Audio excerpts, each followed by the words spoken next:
bem-vindo ao Fala Arandas. Eu sou Rebeca Arandas e esse podcast é um verdadeiro recorte da minha vida. Fala sobre um pouquinho das várias skills que eu uso, tanto como empresária, gestora, diretora, advogada e imobiliarista. E hoje nós vamos receber aqui uma advogada, amiga, muito especial. Eu fazia muita questão que ela estivesse participando aqui desse primeiro momento, dessas inaugurações, desse início do podcast. E o currículo dela é tão grande que eu vou precisar ler, porque eu não consigo. A Amanda de Vasconcelos Florentino é uma advogada criminalista, professora, coordenadora da Escola Criminal, com uma trajetória repleta de conquistas notáveis. Além disso, ela atua como CS na Courier Tecnologia, está como presidente da Comissão de Direito Penal da OAB Olinda, está como conselheira da OAB Olinda e é presidente da Comissão de Eventos da Anacrim. Ela é um verdadeiro sucesso. Amandinha, seja muito bem-vinda, Eu que minha agradeço o amiga. Que convite. prazer. Mas eu queria que você contasse quem verdadeiramente é a Amanda, porque isso aqui é o que a gente lê nos sites de pesquisa. Eu quero saber quem é você, de onde vem, onde está e para onde quer ir. Primeiramente, muito obrigada pelo convite. Eu acho que é mais um projeto. Eu sou muito fã dessa mulher. Então, é mais um projeto que vai ser um sucesso. E muito obrigada por pensar no meu nome e para me trazer como convidada. E, antes de tudo, eu sou mãe de Laura, né? A gente não pode esquecer do meu A currículo. primeira skin. Sim, e a mais importante, né? E aí, é dela e dessa parte de quem eu sou que aí vem destrinchando todo o resto que você acabou de ler, né? Eu sou posso dizer que eu amo aventuras. E é por isso que eu venho me embarcando em cada uma delas com muita dedicação, né? E a maternidade faz com que a mulher ela tenha essa dedicação. De onde a Amandinha veio? Me conte um pouquinho da sua história. Eu sou sertaneja, né? Sou aquela sertaneja, sou de Triunfo, sou uma triunfense inata. Sempre sou apaixonada por esse sertão aí incrível. E escolhi Olinda para ser meu segundo refúgio. Sou completamente apaixonada. Então, é aquela olindense bem triunfense ainda. O sertão, ele tá presente no meu dia a dia, na minha vida, na minha trajetória. E vim para a capital, como a grande maioria dos estudantes da capital, do interior, perdão. A gente veio no intuito de ter uma educação melhor, né? E na minha família, a educação sempre veio em primeiro lugar, sempre foi a prioridade da minha família, embora não seja de uma família rica, mas sempre foi a prioridade, focar nos estudos. Então, vim para Recife para estudar. No ensino médio, ensino fundamental ainda? Não, Ou já eu na cheguei a me faculdade? formar lá no interior, no ensino médio. Eu vim para cá para fazer cursinho. Na minha época, alguns poucos anos atrás, não existia o Enem, como é Uns poucos hoje. anos, coisa pouca, né? Sim, era o vestibular, né? Eram algumas fases e a preparação, não que hoje não seja difícil, continua sendo difícil, mas eram diferentes. E aí eu vim para fazer cursinho. Nesse meio tempo, desisti de tentar uma federal e já entrei de cara com faculdade. Entrei na faculdade com 17 anos, Mas inclusive. sempre foi direito. Não, Eu lembro que a gente conversou lá, inclusive em Petrolina, né? Falando sobre foi. isso. Nunca, eu assim, inclusive eu acho que eu levo isso muito pra minha vida em relação a Laura, de não querer cobrar dela com 17 anos, que ela saiba o que ela vai querer pro resto da vida. É uma decisão muito difícil de ser tomada aos 17 anos. 17 anos a E gente não sabe nem quem a gente é, nem o que a gente isso, quer ser. a não ser aquelas pessoas, pra minha irmã sempre falou que queria ser médica. Mas não, todas as brincadeiras que a gente tinha quando na infância, ela sempre era médica. Então, a gente nunca nem imaginou ela em uma outra profissão. Assim, eu gostava do direito, pensava na área do direito, mas eu tenho duas tias por parte de pai, uma que é médica e outra que é advogada, que eu acho que a gente tem inspirações dentro de casa, né? E essa minha tia era uma das minhas inspirações. Mas quando eu vim estudar aqui, tinha vezes que eu dizia, eu quero arquitetura. Cheguei a cogitar medicina, mas confesso que eu não era a primeira de turma. Então eu ficava imaginando se a minha irmã, que estudou muito pra medicina, ela era muito mais dedicada do que eu. Ela demorou muito para conseguir passar, mas não eu. E aí eu não tinha esse esforço tanto, então era um amor. Então chegou um momento que eu disse, eu acho que eu quero direito, mas não porque eu queria ser advogada. Mas Eu se queria encontrou. concurso público. Eu sempre, quando eu iniciei do direito, eu quero direito, vou fazer direito, eu queria concurso público, queria ser delegada. Era o meu sonho. Iniciei na faculdade com esse sonho. Na metade eu queria me formar e passar na OAB e Tava tava bom ótimo. demais. Tava feliz Passar da na OAB vida. tava tranquilo demais. Mas tu se encontrou, né, como advogada. Sim, me encontrei no cursinho, né? No cursinho eu já sabia que eu queria ser criminalista. Tanto que hoje não tive aquele número de processos de outra área para depois migrar para criminal. Eu já fui de cara para o criminal. Mas por quê? Então, primeiro que eu gostei muito do direito penal. E eu tive um grande professor, que ele é defensor público.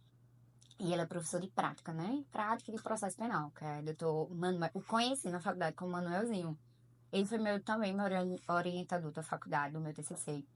E o trabalho que ele fazia como defensor e a visão dele dentro da sala de aula era muito importante. Por isso que eu digo o quanto valorizo bastante a profissão do professor.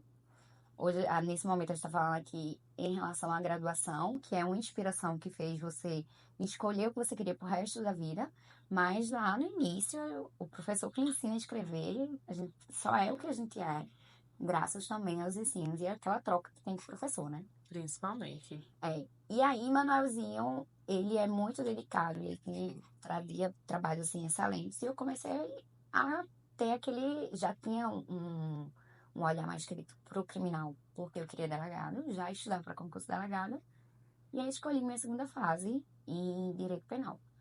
E aí teve um amigo que era civilista, que pegou um caso criminal, e ele me procurou. Ele fez, era um parente dele, era alguém próximo a ele. Eu não sei sobre, faz essa petição pra mim. E aí era o habeas corpus. Eu fiz o habeas corpus, eu não era advogada ainda. Ele quem assinou, ele quem atua, fez o formato, né? Porque ainda tem algumas coisas que eu não poderia ali fazer como advogada.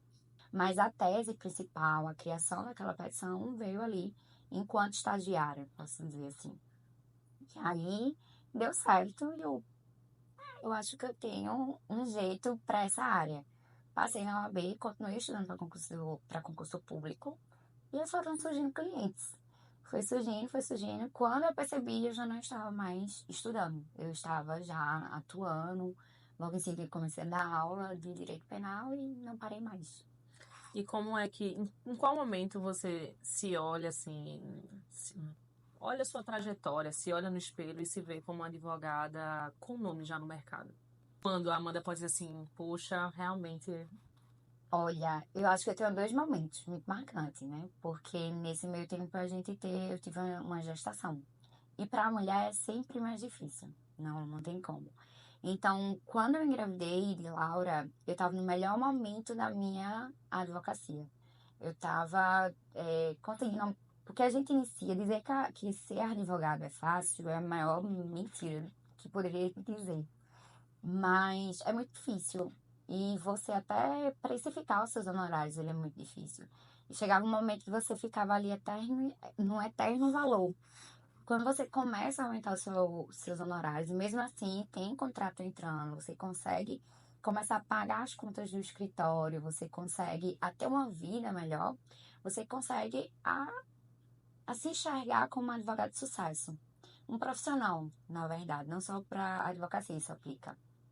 E aí, eu estava no meu melhor momento quando eu engravidei de Laura. A gente estava já com dois ambientes no escritório. Nós tínhamos um escritório popular em Camaragibe.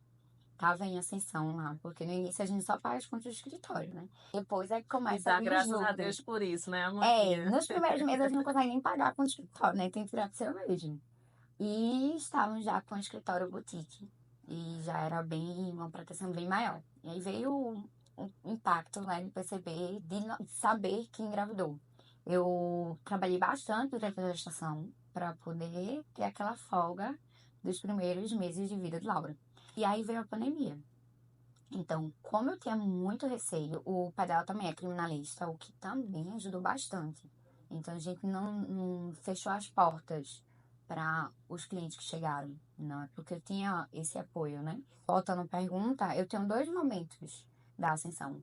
Quando eu engravidei de Laura, eu estava no meu melhor momento da advocacia. E quando eu retornei ao mercado de trabalho, após 1 ano e 4 meses, que me afastei integralmente na advocacia para cuidar de Laura. E aos poucos as coisas vão fluindo.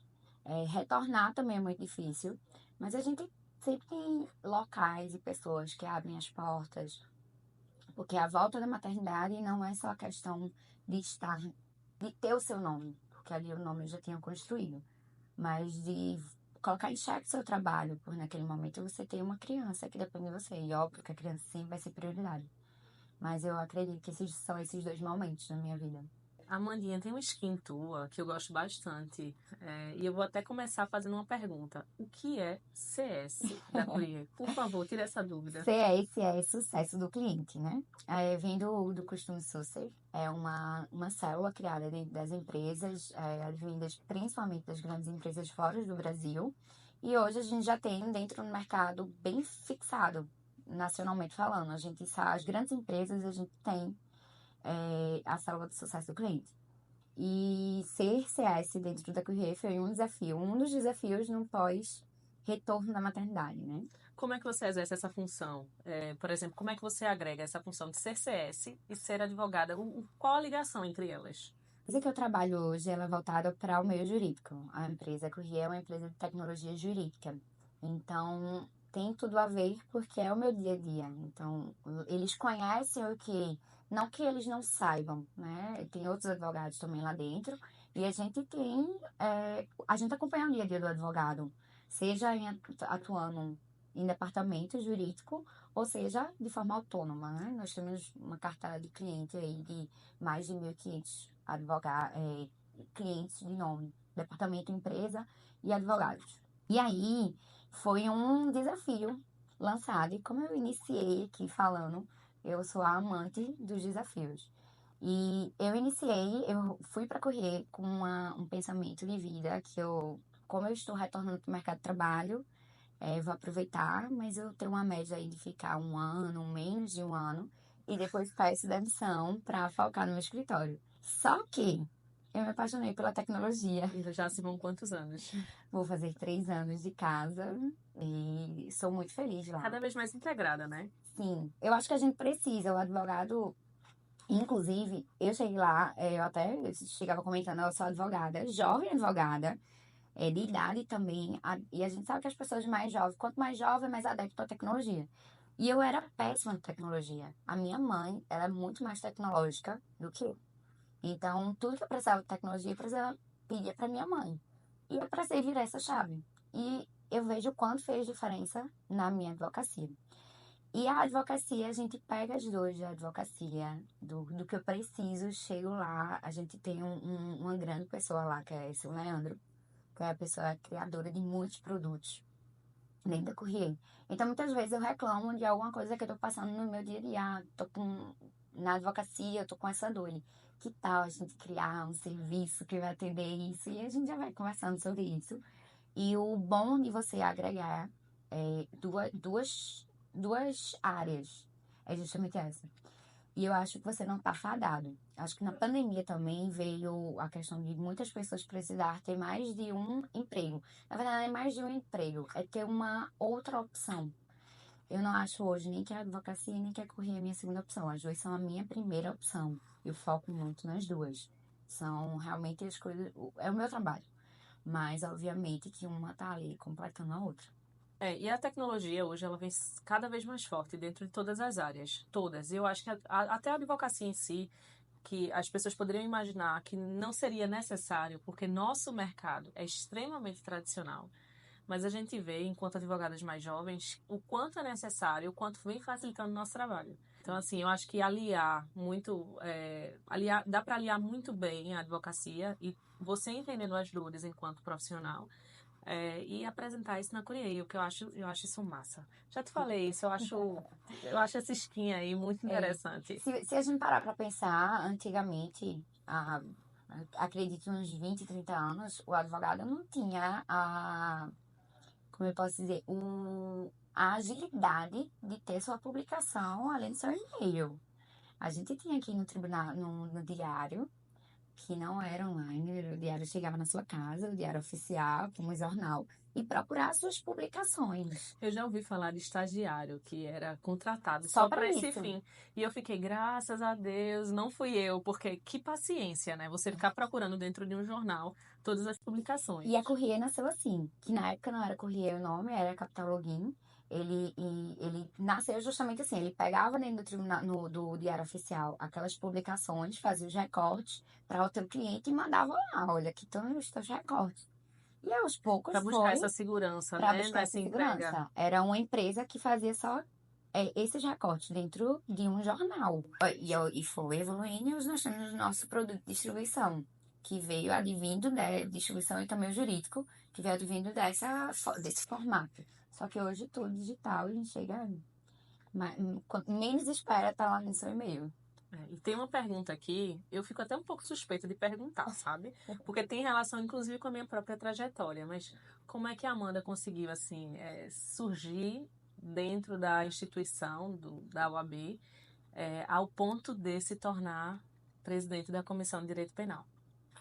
Quando Paulo ainda era o presidente, né, eu fui indicação para participar da comissão por meu sócio da escola criminal, que é Matson. Para quem não sabe, Paulo Joviniano era da UAB Isso. Olinda. Ele era o presidente Grande antes de presidente. Isso. antes de Juliana. E aí, Paulo, perto das eleições, eu era realmente por fora, não conhecia, não tinha. Eu acho que é o grande defeito do advogado.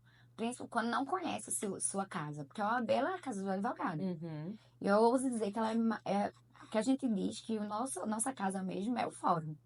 Eu ouso dizer que a OAB deveria ser o primeiro ambiente que a gente deveria focar. A gente conhecer os nossos Até direitos. porque o fórum a gente frequenta cada vez menos, né? Eu não sei você, mas Ainda mais eu. agora, vai ficar até 2 horas, tá, né? Mas no meu caso, eu trabalho muito mais remoto. Então, a gente até tem demandas externas, né, em outros estados. Então, a gente tem Sim. trabalhado muito essa questão digital, à Que é mais uma distância. evolução. Graças a Deus por isso, porque, nossa, deveria ser muito complicado você trabalhar com esse trânsito aqui de Recife, indo e vindo para todo lugar. Eu queria participar da comissão, já queria conhecer como são esses projetos. E Márcio me indicou para participar da comissão. Comecei participando da comissão e aí foi acontecendo, fui levando projetos, a gente foi participando. Até que quando o Ju entrou, Ju e você, como na época a coordenadora das comissões, surgiu o convite e estou aí pelo 4º ano consecutivo. Então, vou só contextualizar, que eu sei um pouquinho dessa história numa outra vertente. Enquanto coordenadora das comissões, a gente tentou fazer um trabalho de maior divulgação e atividade de todas as comissões dentro ali do sistema OAB Olinda. E a gente buscou realmente pessoas, principalmente considerando que a Comissão de Direito Penal, à época, tinha 100 pessoas para mais, né, participando, e a gente precisava de alguém que tivesse posicionamento suficiente para que pudesse gerir essa comissão. E aí, na época, seu nome foi muito bem falado, porque você já tinha um movimento ali dentro da comissão, por isso que você foi convidada. E algo bem que eu gosto de levar, inclusive comentei sobre isso no último sábado, na minha aula de Maria da Penha, lá na Escola Criminal, é que eu sou a primeira presidente mulher da comissão. E a comissão, não só a comissão, mas o direito penal, ele é muito visto por grandes nomes de homens. E para mim é não só gratificante, mas eu tenho muito orgulho de vestir essa camisa e de levar além, para que as pessoas possam dizer que as mulheres, a gente já conseguiu o patamar que a gente quer chegar é muito frágil. A gente tem muitas lutas, muita conquista. Mas a gente precisa ir cada vez mais quebrando esses obstáculos. E dentro do criminal é dia a dia. E ter uma mulher, e aí eu vejo que no interior isso está acontecendo muito. Eu sei que Petrolina, Afogados, salvo engano, e Serra Talhada são mulheres que estão indo presidir comissões de direito penal. E isso é muito importante para nós, mulheres. A dor, enquanto mulher advogada, ela ainda é muito diferente da dor do homem. E eu trago muito isso porque coisas muito básicas, como uma mulher que passa uma madrugada numa delegacia, ela não consegue usar qualquer banheiro. E não que o homem seja menos privilegiado nesse sentido, mas que as necessidades Mas elas são são dores diferentes. que um homem nunca, nunca vai entender. Exatamente. Nunca. Só sabe a mulher que E passa. quando eu tava E a grávida, eu tive muita situação. noção disso. Eu acho que a gente até já tinha comentado, eu iniciei a minha carreira na advocacia criminal. Mas um dos motivos pelos quais me fez sair desse mundo foi que eu passei a frequentar delegacias e eu era muito assediada. Mas é um assédio que não é só físico, é moral, porque a gente não se sente. Eles dão privilégios Sim. por ser mulher e você se sente ofendido em vários níveis. Você quer se legitimar e se validar enquanto profissional. Isso foi, pra mim, foi horrível. E E eu você vi que, ó, pode. isso aqui não é pra mim, então, E você parabéns, pode Amanda. ser empoderada como for. Quando acontece com a gente, muitas vezes a gente não sabe como, como ter uma atitude. A gente fala tanto sobre quebrar os padrões, sobre hoje a gente tem várias dessas condutas, elas são crimes, que antigamente não era. Diversas condutas hoje são crimes. E a gente fala muito sobre o assédio, mas a gente nunca acha que vai acontecer com você. E quando vai e acontece, você não sabe o que fazer. Você não sabe se você tem que baixar a cabeça e aceitar, porque, querendo ou não, é a sua E profissão. no começo da profissão, que realmente você não sabe de Não. muita dinâmica do dia a dia. Sim. Então, E é ao mesmo absurdo. tempo, como você gritar pedindo socorro, se ali é o seu dia a dia, se não vai ser só aquele cliente, porque você vai vir naquela delegacia várias outras vezes. Se você pretende ser criminalista, você vai estar ali, se Deus quiser, pensando no sentido da sua profissão todos os dias, ou toda semana. Então, quais são as lutas que realmente vale a pena? E como levantar essa bandeira? Então, é muito difícil, porque você precisa se impor e precisa saber como se impor, né?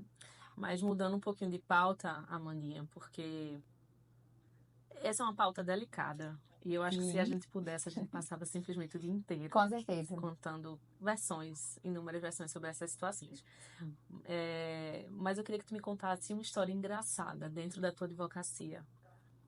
Ah, tem várias.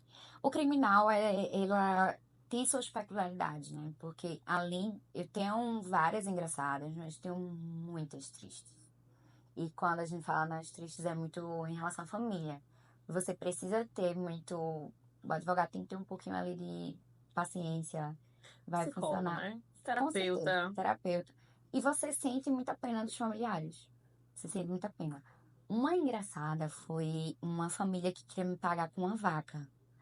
Que queria que eu pagasse um processo, queria. Eles não tinham dinheiro. Mas você pegou a vaca? Não tinha onde colocar, então eu aceitaria. Ainda mais agora que eu tenho filho, e ela adora leite. Adoro. Adora. Acho que seria bem viável, né? E aí, assim, eu fiquei com muita pena da família, porque aquela mãe, ela já tinha ido lá no escritório, dei um parecer sobre o caso, fiz a cobrança dos meus honorários, ela foi em outros advogados, muito comum, e ela não se sentiu abraçada por esses profissionais. E ela retornou. Quando ela retornou, eu acredito que uns 15 dias depois ela disse, doutora, mas não tenho dinheiro. Ela disse, não, a gente parcela, aqui a gente tem cartão. Eu sabia que era uma família humilde, Foi nesse momento que ela não ofereceu a tinha. vaca. E aí ela disse, ó, mas eu tenho uma vaca. E Desculpa. por sinal, eu e as minhas amigas de infância, a gente se chama de vaca. Então, ainda pensei, Agregaria. sim, ainda pensei em ligar para as meninas se alguém tinha um espaço lá no Eu quintal acho que para agregaria colocar bem. essa vendida dessa vaca. Ainda pensei em levar para Triunfo, que lá em Triunfo a gente tinha espaço. Mas você vê, é engraçado assim pra gente, mas veja o quanto é delicado para aquela família. Porque O quanto é talvez, profundo, né? O quanto tem tanta coisa aí por trás sim, de uma porque situação dessa. talvez aquela família só conseguisse se sustentar por aquela vaca, né? Literalmente vender aquele leite, a gente não sabe qual era a função ali naquela estrutura familiar. No final a gente fechou esse contrato. Acredito que. E é uma pessoa que indica muito que ela mesma conta essa história. Após algum tempo, eu baixei bastante os honorários porque estava no início da minha advocacia. E aí, após algum tempo, esse rapaz já tinha saído com condenação, já estava em casa há muito tempo. Acho que Laura já tinha nascido. É, eu recebi uma mensagem dessa mãe, quando você iniciou a faculdade. Eu acho que isso fazia já uns 6 anos, mais ou menos, quando ela me procurou. Lá atrás, eu não tinha dinheiro para lhe pagar. E hoje eu tenho esse dinheiro. E aí ela me procurou e fez o pagamento, embora a gente tinha feito outro acerto, eu não achava justo. Eu disse a ela que não achava justo, ela disse, mas eu faço questão, é como se fosse um presente. Me arrepiei todinha, porque eu tenho uma história bem parecida com isso. E eu nem lembrava mais desse caso, porque foi lá no começo, acho que eu devia ter um ano e meio de advocacia só no criminal. Tanto que eu cogitei, e inclusive baixei os honorários por ser no início. Achei interessante depois, acabou, e era uma indicação, mas a gente perdeu durante um tempo o contato. Mas ela fez questão de me procurar e dizer, não tinha aquele dinheiro, mas hoje eu tenho. Na época do meu cliente, lá em 1900 e bolinha, quando realmente eu exercia a função de advogada criminalista, mas eu não tinha, assim, era muito no começo, acho que se brincar foi meu primeiro cliente, eu realmente nem me recordo, mas eu trabalhava com os meus pais ocasionalmente, eu sempre dei esse suporte para eles, sempre que foi possível, e teve um funcionário que ele foi preso por Maria da Penha. Só que a gente descobriu como é que foi a história. Ele era uma pessoa de muita boa índole, ele não tinha maldade, a gente conhecia a pessoa, existia toda uma trajetória. E para além disso, enquanto profissional, ele precisava de uma defesa. Então eu conversei com ele, sabia que ele não tinha condições financeiras de arcar com os custos, então a gente fez um pro bono pela necessidade, porque ele com certeza seria uma pessoa esquecida, porque ele não tinha família além dessa mulher. E não tinha família nenhuma em Pernambuco, ele era do interior, se não me engano, da Bahia. E a gente fez, assim, eu consegui tirar ele. Foi assim, foi até relativamente rápido. Foi uma situação que eu consegui resolver. Mas depois que ele saiu de lá, ele fez questão de levantar o dinheiro. Ele fez questão de me pagar. E eu dizia, fulaninho, não se preocupe, eu fiz realmente de coração. Não foi pela Sim. questão financeira. Eu entendo, até porque eu sabia que aquele dinheiro, naquele momento, ia fazer diferença para ele. Mas ele fez questão e tal. E eu fiquei agradecida, porque às vezes é nesse momento que a gente entende nosso poder perante a sociedade, né? Sim. Enquanto advogado. Eu acho isso E o muito quanto legal. faz diferença, né? No meu início da minha advocacia, eu tenho certeza que a minha avó, que hoje já não está mais entre nós, a minha avó paterna, não ia ficar nem um pouco feliz em me ver como advogada criminalista. E quando eu iniciei a advogar, eu ainda usava o Facebook e eu fazia cartas à minha avó, eu fazia textos, e tinha uma relação muito, muito forte com essa minha avó. Ela, durante a minha infância foi como ela tivesse sido meu pai. Então, quando eu perdi a minha avó, foi como ter perdido meu pai. E aí, eu sentia muita falta dela. E eu Era paterna? decidi, paterna, eu decidi escrever textos sobre o meu dia a dia no Facebook. E uma das Então, quem vezes, tiver curiosidade em saber esses é, textos, estão mais algum, postos ainda. alguns não, alguns eu já deixei privado, porque muitas coisas Pessoal, lá, né? deixei bem pessoal, principalmente quando foi crescendo. Quando a minha advocacia ela foi crescendo. O nome Amanda Florentino já tem outro porte hoje em dia. Quando foi crescendo, eu fui deixando. Mas tem algumas que são públicas e o desse texto eu deixei público.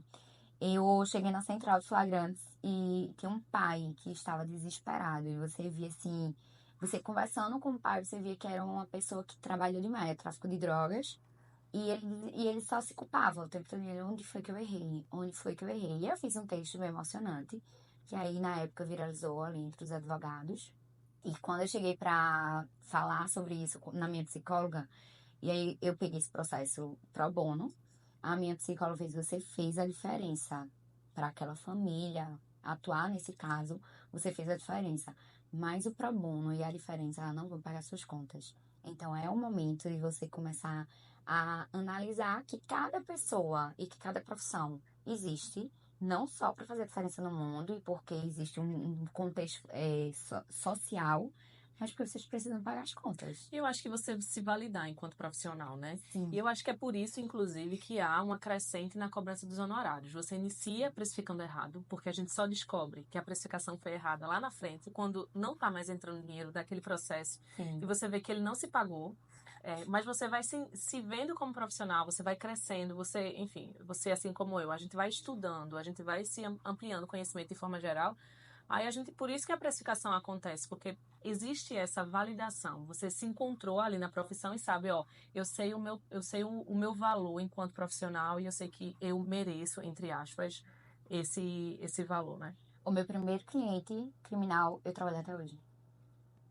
E E precifiquei olha que totalmente errado. era isso que eu ia dizer assim, Mas isso é normal, Precifiquei sabia? extremamente errado. Já ouvi Precisei estar falar presa, muito. mas Já ouvi falar é muito um isso. processo, porque fica assim, meu Deus. Mas, ao mesmo tempo, existe todo um contexto social nesse processo, porque ele tá preso há um ano por questões do processo, da síntese desse processo, mas ele é um dos poucos clientes que eu digo a você que ressocializou. O Estado cometeu novamente mais um erro, porque ele, em cada 10, é, consegue fazer a ressocialização. Por isso que existe tanta reincidência.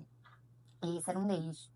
E que, na época da prisão dele, ele teve uma conversa comigo, dizendo que tinha passado, ia ser pai, e que tinha passado no Enem, eu acho, e estava iniciando a faculdade. Ele iniciou a faculdade, em menos de um mês ele foi preso para o cumprimento daquela pena, embora eu tenha conseguido, coloquei toda essa comprovação no processo. E você vê, eu fiz a diferença naquele momento, quando ele estava conversando, agradecendo pela oportunidade, que não estava mais fazendo nada de errado. Eu confesso que eu posso falar sobre isso. Que não estava fazendo mais nada de errado, que tinha mudado de vida e que tinha iniciado. Isso foi no primeiro diálogo dele que ele mandou isso. E eu postei no Insta as mensagens dele agradecendo, ele dizendo que teve uma segunda chance, que nunca mais queria fazer nada de errado na vida e que ia ser disso, claro, o curso que ele estava fazendo. Um mês depois saiu a sentença dele, com diversas irregularidades, e ele está preso desde então, né? Continuo trabalhando e foi o meu primeiro processo. Então, É anos complicado, anos em um trabalhando. processo. Eu entendo um lado, entendo o outro, e eu sei o quanto é difícil a manutenção dessa relação, né? Mais um ponto que eu achei bem interessante, que eu vou até puxar o gancho lá atrás que você falou, porque eu sempre faço questão de falar, independentemente de estar aqui num podcast, de estar por trás de câmeras, qualquer situação, é que, enquanto profissionais de direito, somos humanos e trabalhamos com pessoas. Então, aqui dentro do escritório, e todo mundo que trabalha próximo a mim, eu sempre falo, gente, sejam humanos. Sejam sempre o mais sensíveis possíveis nessas situações, porque a gente está trabalhando com a dor de uma outra pessoa. Ninguém procura um advogado porque está feliz. Eu mesmo não quero procurar a Amanda, com todo respeito. Porque eu não vou estar feliz em procurar você para uma situação penal. Então, assim, mas a gente tem que entender que são pessoas com dores e a gente precisa dar esse acolhimento. Acho que por isso que você consegue manter em várias situações os mesmos clientes, né? Tem um retorno não só do cliente, como da indicação. Sim. Mas eu sempre acho que a gente precisa trabalhar mais nisso e essa humanidade, infelizmente, falta muito, né? A gente só não pode Nosso misturar, né? A gente precisa Não, muito... mas eu falo humanizar. Sim, a gente tem que Esse humanizar. tato, E acho que a aí gente até precisa ter. a questão do sucesso do cliente da Courier entra muito nisso. Porque hoje as pessoas estão fadadas a lidar com robôs. A falar com robô. Hoje você vai marcar uma consulta. Eu estava conversando sobre isso com a minha mãe. Porque pretendo fazer uma cirurgia e estava contando alguns médicos. E teve um médico que eu fiz praticamente um questionário com um robô para poder eles dizerem quando era que ia marcar com a secretária. Eu já descartei totalmente esse médico. E era um médico de indicação, que tinha boas referências, que no Insta era algo legal ali de ver, você via que o contato era bom. Mas eu falei quase uma hora com o robô. E assinale a resposta abaixo. Qual dos procedimentos você deseja? Em quanto tempo? Não é algo humano. E aí a gente tá acabando deixando isso levar. Mas eu falo também muito dessa questão, Amandinha, porque existem casos que, por exemplo, você trabalha com pessoas que praticam ou não praticam crimes, e não estou entrando nesse mérito. Eu, enquanto imobiliarista e advogada, eu trabalho com pessoas que às vezes fazem compras irregulares, que cometem erros graves, a gente sabe, né, por questões técnicas, mas que eles fazem pelo apalavrado, pela conversa, pela confiança, só que a gente sabe que foi um erro dele. Do mesmo caso do seu cliente, enquanto ele tem cometido, foi um erro dele. Não é um erro nosso. Eu acolho enquanto profissional. Mas eu hoje, depois de 10 anos, eu hoje me coloco, ó, eu só posso ir até aqui. Eu faço a parte técnica, lhe acolho, lhe entendo. Sei que é uma dor. Os meus clientes, eles investem um valor alto. Porque a gente está trabalhando, via de regra, com imóveis. Então, você não compra um imóvel de 20 mil reais. Né? Os valores são mais altos, as perdas financeiras são maiores. Mas eu também, como pessoa, eu me blindo para que eu não receba as dores de todo mundo. Sabe? Faz sentido? Sim, é a questão da empatia, né? Quem nunca errou? Porque se a gente procura um advogado, seja uma imobiliarista, porque levou ao erro, então comprou um imóvel, ninguém compra por 20 mil. Acreditem, tem muitas pessoas simples no mundo que acham que estão fazendo um ótimo negócio quando estão entrando em É um roubar. palavrado, né? Se usa muito, muito aqui. Sim. E aí, eu acho que o mal da sociedade é justamente isso, o cancelamento hoje que existe. Como se ninguém fosse possível de errar. No criminal a gente vê muito isso, e a gente tem visto muito essa propagação, principalmente nas redes sociais, que é a manipulação da própria sociedade. Ah, eu nunca vou errar, então eu tenho o direito de ir lá e apedrejar aquela pessoa. E acaba que as pessoas perdem a empatia nesse sentido. E na área no todo, não só no criminal, a gente tem que ter essa empatia, tem que saber o nosso limite, né? Não só em questões ali de receber o cliente, mas em questões técnicas, porque a gente tem que saber até onde a gente consegue ir. Chega um É até processo, importante, né? Que isso aqui eu não faço. a gente tenha uma barreira, né? Tenha um muro até certo Exato. ponto, porque é importante você se manter frio para analisar aquela situação. Isso. Mas eu Até aqui eu volto a dizer, pego. Até aqui eu não pego. Então, ó, mas tem um Rebeca que faz essa parte aqui. Vem, mas era Rebeca, isso que com eu ia dizer assim, parceria. até isso eu prefiro ainda não lhe procurar, só se for para parceria. Se for o caso, eu Mas não, olha, não vou, né? Não é o objetivo. às vezes acidentes também Acontece, acontecem, né? mas não vai Não, acontecer. ninguém Deus é mais, tá amor. Deus livre é de um dia mais. precisar de um criminalista, essa é a maior certeza, às vezes como vítima. A vítima também tem o direito de ser acompanhada como advogado em determinados casos, que a gente sabe de amanhã, né? Infelizmente. Mas eu acho que se deixasse, a gente passava simplesmente o dia inteiro conversando, porque Sim, papo entre a gente nunca vai faltar, com né? certeza. Mas muito Eu que obrigada mesmo, agradeço e viu? mais uma vez sucesso Sou nesse muito projeto. sua fã, Eu sua também. admiradora, não só na sua vida profissional, como pessoal também. Sei a mãe incrível que você é, admiro demais seu trabalho. E hoje nós ouvimos Amanda Florentino, ela que tem uma história tão inspiradora e que tem tanta coisa a compartilhar entre mulheres e entre profissionais. Não se esqueçam de se inscrever, de curtir, de compartilhar. Não se esqueçam de ouvir nosso próximo episódio e qualquer coisa estamos por aqui. Muito obrigada.